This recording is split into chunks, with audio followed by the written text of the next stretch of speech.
We all know that Islam stands for justice.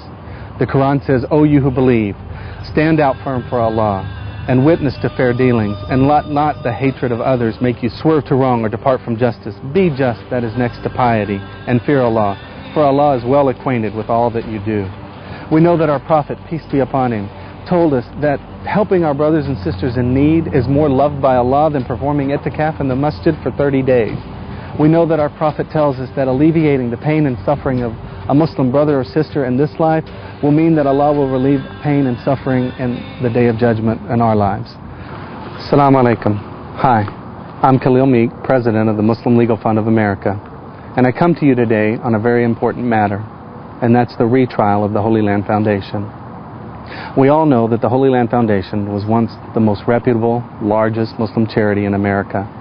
An organization whose mission it was to provide humanitarian aid, food, clothing, shelter, education, and medical supplies to the most needy individuals, needy families, or the needy communities all around the world.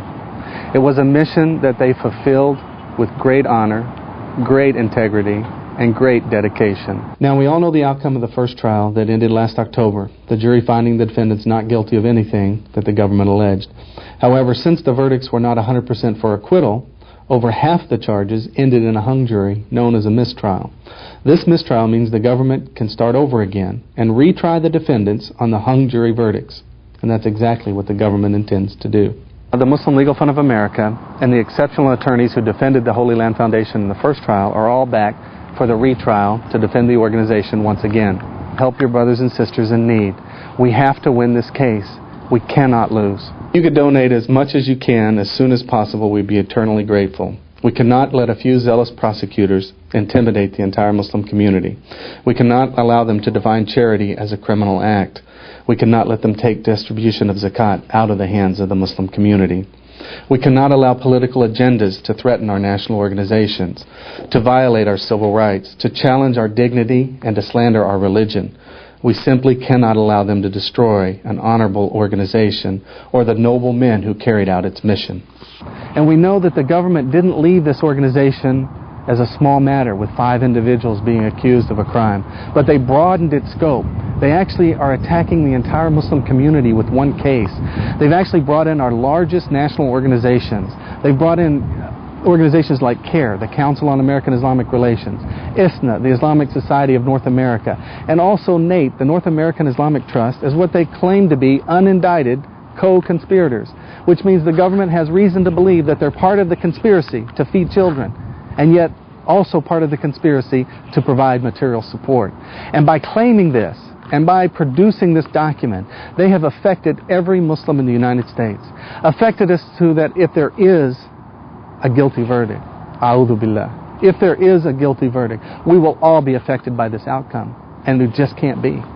We have to stand up. We have to stand up for ourselves. We have to stand up for our communities.